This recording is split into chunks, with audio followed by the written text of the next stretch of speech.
So I'm going to provide a bit of an overview of Contra Costa Water District. We call ourselves CCWD, occasionally district. And then I'll step into a bit more of the work I do specifically. So the mission of Contra Costa Water District is to strategically provide a reliable supply of high quality water at the lowest cost possible in an environmentally sensitive manner, responsible manner.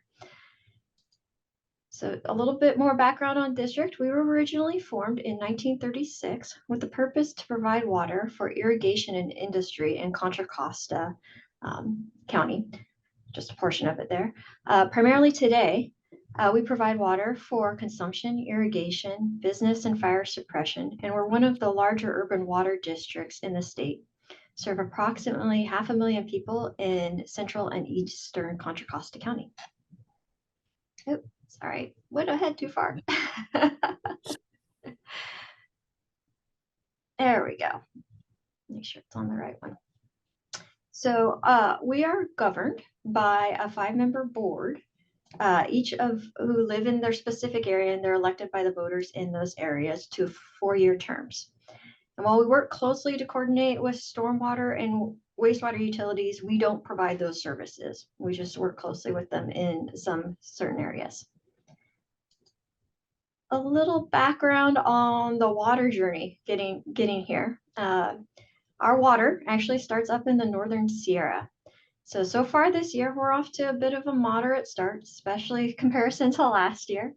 Northern Sierra is currently about 60% of average this time of year for snowpack.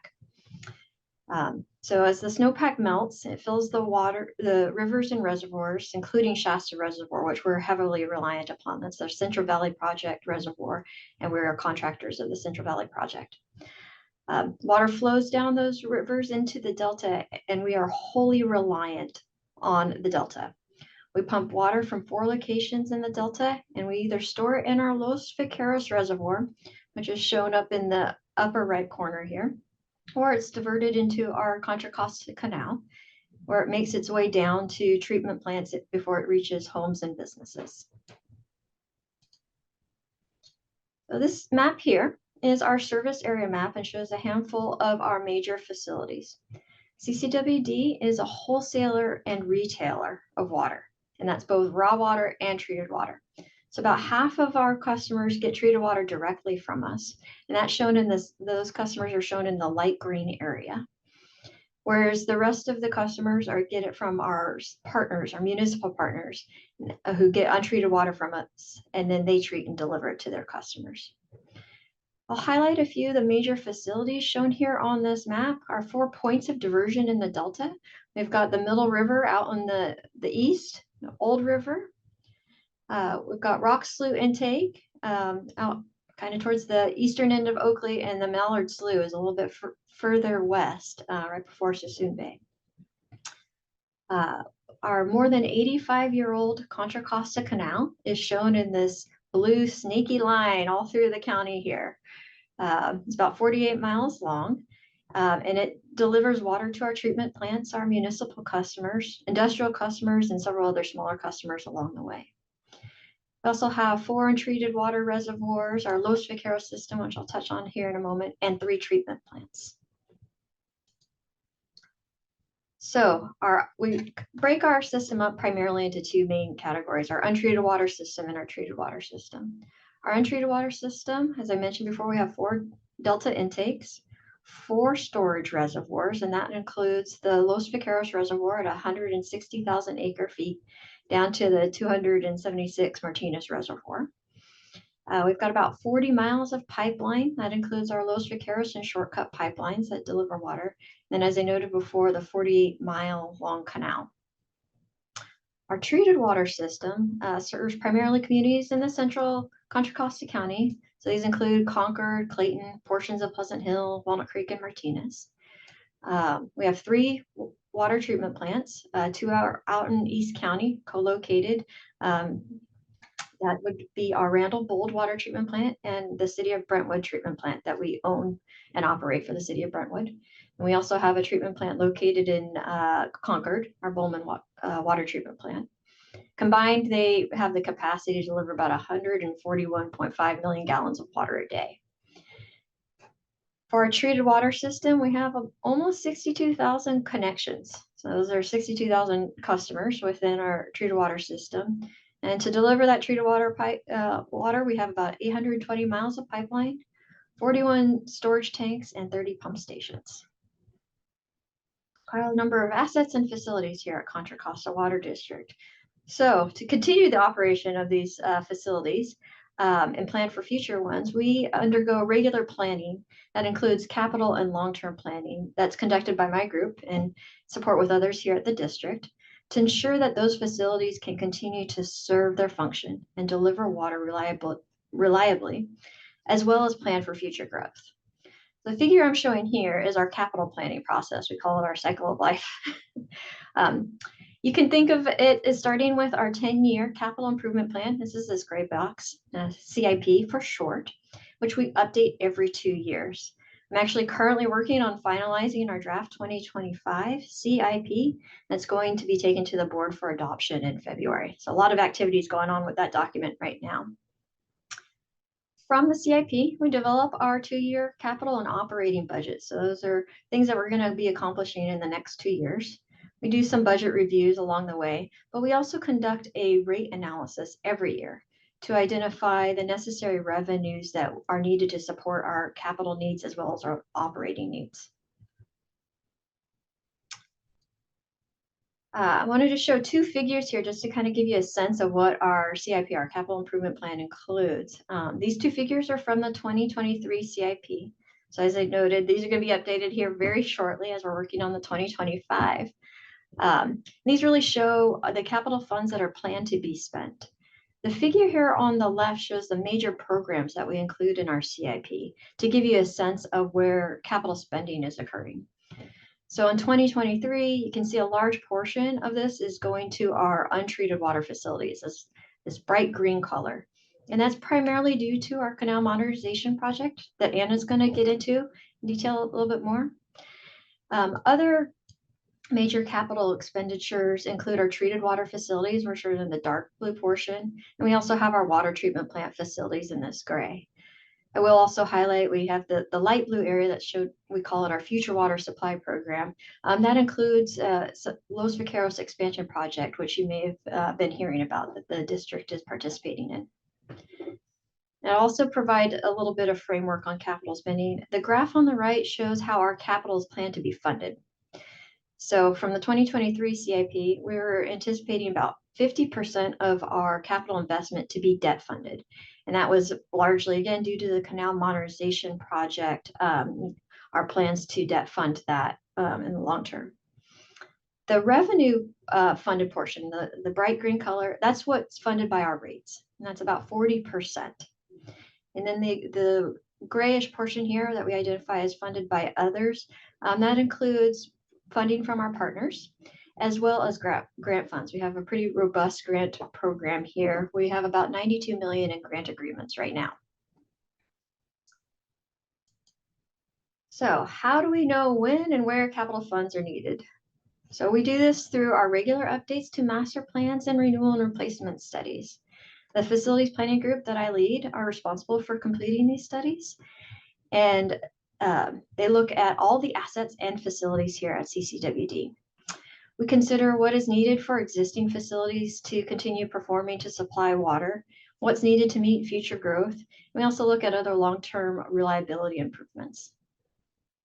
Now, since 2018, all of our studies have been using a risk management approach to identify and prioritize our capital improvement needs that are ultimately incorporated into the next CIP update.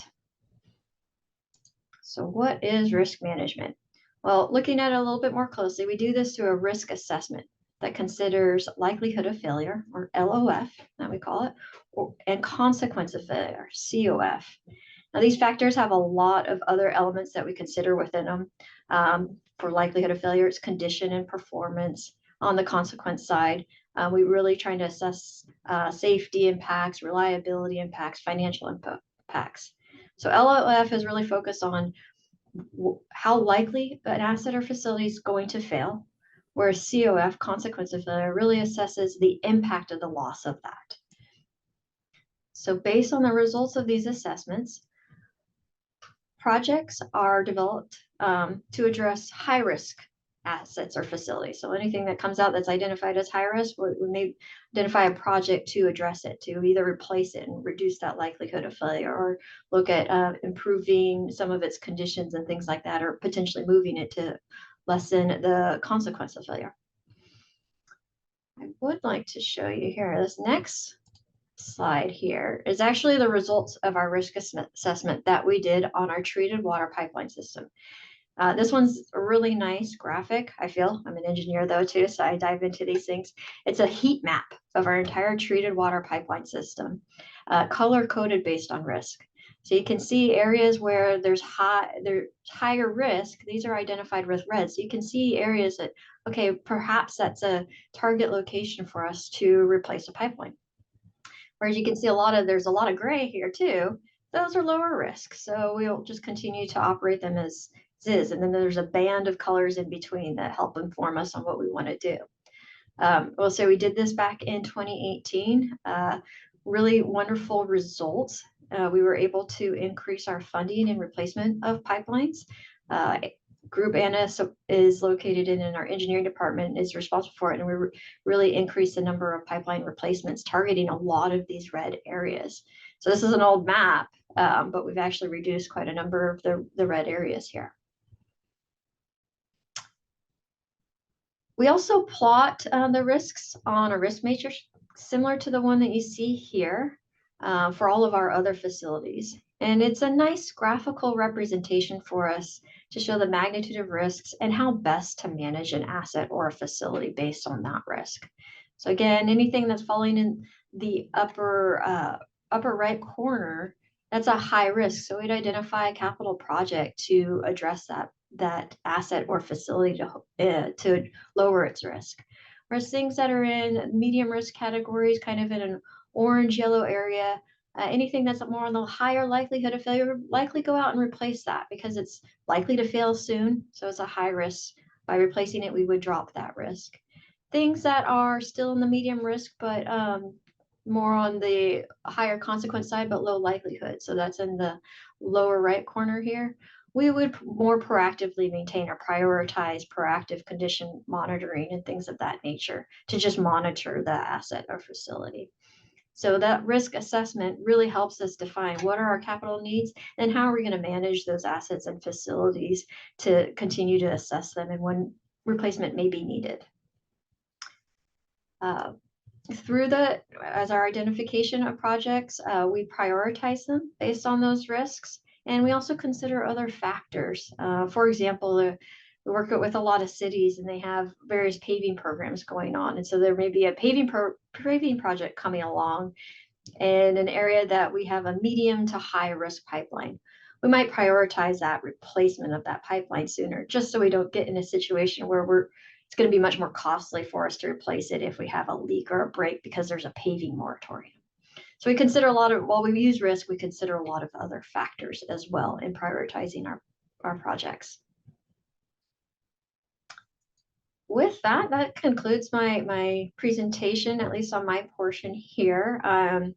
Happy to take questions. I also threw up some contact information here for Contra Costa Water District. So I'm happy to take questions here or hand it off to Anna, who will be talking about our Canal Modernization project. Thank you so much. I think Anna, if you're ready, it would be great to hear from you, and then we can just open up the forum for questions to both of you, if that works. All right. Hi, everyone. My name is Anna Chun with Contra Costa Water District. And as Jill mentioned, today I'll be talking about the canal modernization and a little bit about the history of our canal as well. So I'm going to go ahead and share my screen.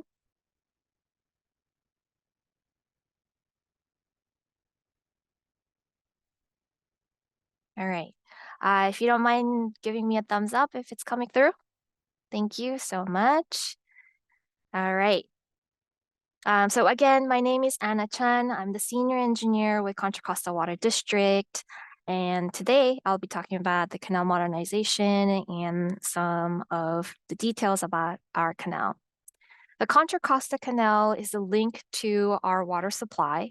As Jill mentioned, it's a 48-mile concrete-lined open aqueduct connecting the delta intakes, reservoirs, pumps, and other water facilities all the way to our water treatment plant in Bowman.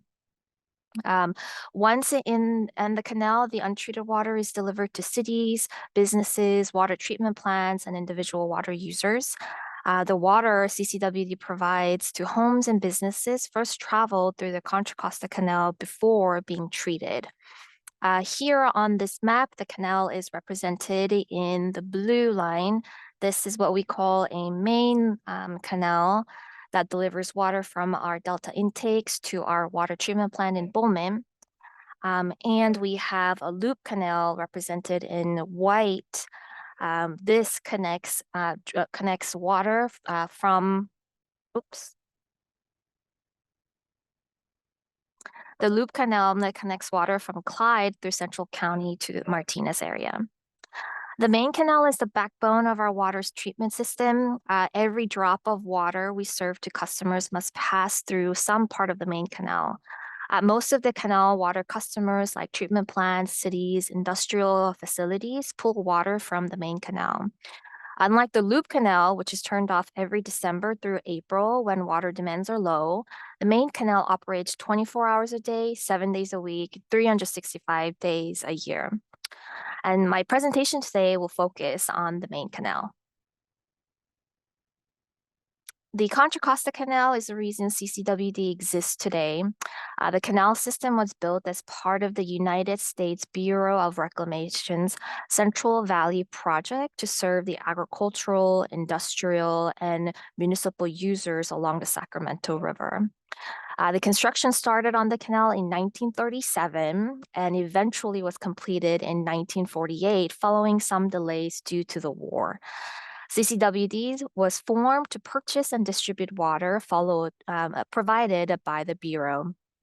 While the Bureau continues to own the canal system, CCWD has operated and maintained the facility since the early 1970s. And I'll share more details about the ownership and the maintenance of the canal throughout the rest of the presentation.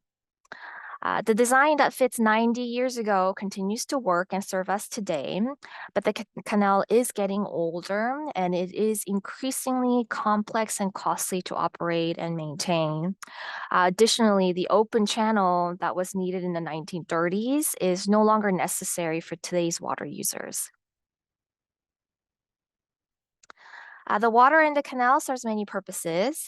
Primarily, it is the sole source of drinking water for the central and eastern Contra Costa County.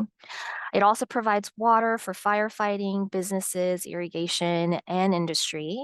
And really, without the canal, CCWD's ability to deliver a reliable supply of high-quality water to our customers would be severely impacted.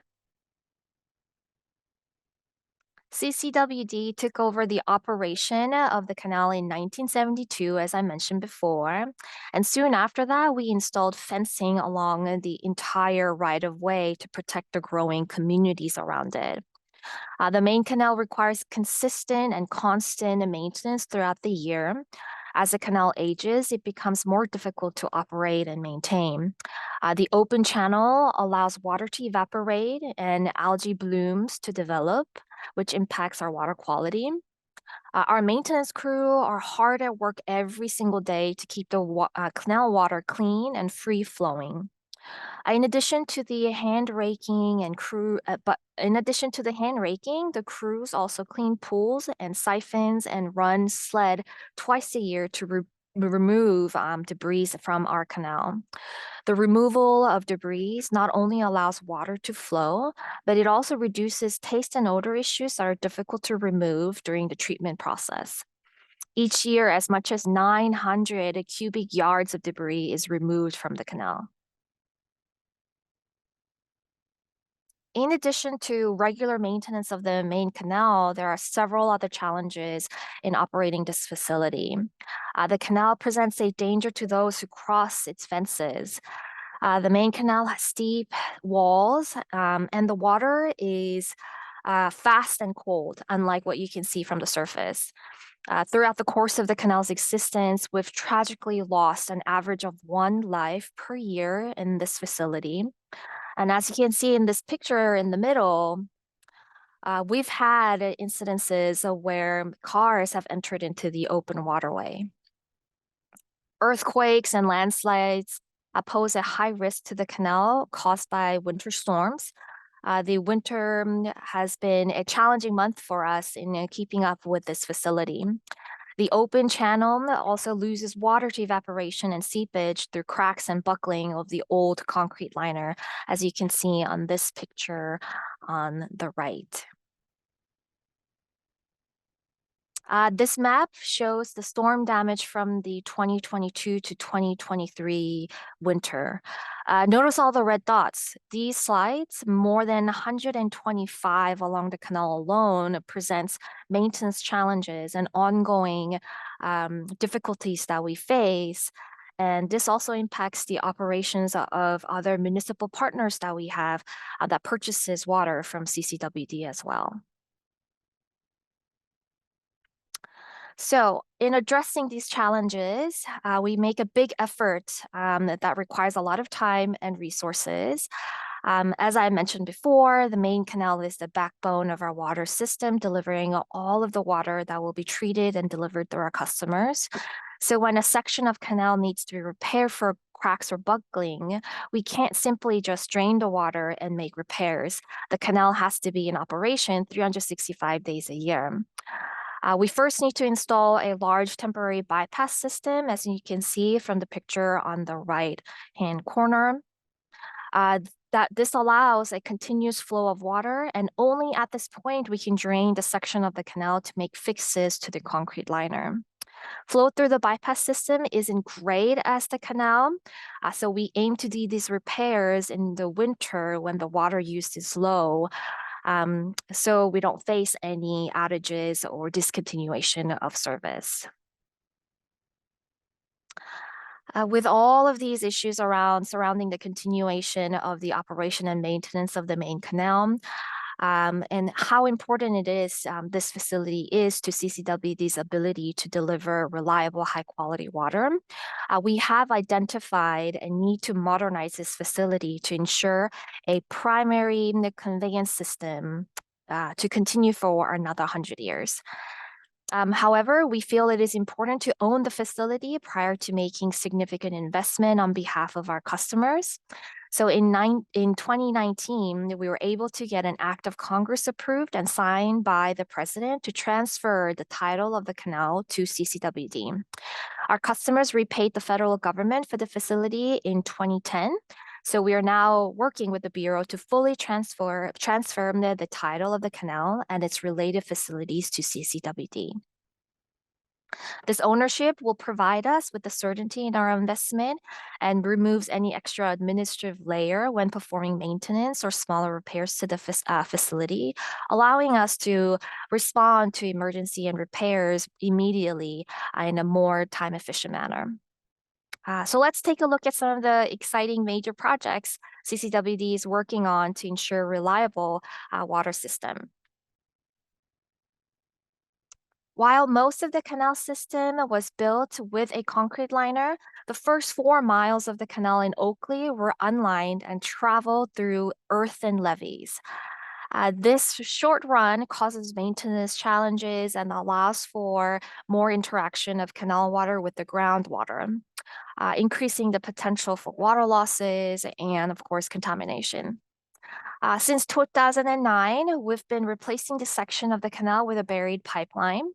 This project increases flood protection from the delta, enhances public safety and security, especially with the large developments happening in Oakley and the surrounding areas, and prevents the degradation from the water quality and the groundwater intrusions.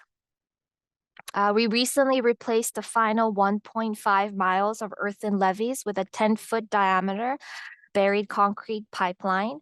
The sections previously replaced with a pipeline have proven that a pipeline improves water quality, ends evaporation, reduces vegetation, and prevents accidental deaths. We have an awesome picture of of most recent activity on the final section completed. And you can see some of our construction crews inside the canal, and just gives you the magnitude of how big these pipelines are. We have been able to make improvements to this section of the canal without the bypass system, thanks to the Los Vaqueros Reservoir project, which delivers water into the main canal just downstream from where we've been working. Without the Los Vaqueros Reservoir project built in the late 90s, we would not have been able to take this section offline. Most of the challenges I've mentioned occur along the main section of the Contra Costa Canal. It is important that this section delivers 99% of the water that we treat and serve.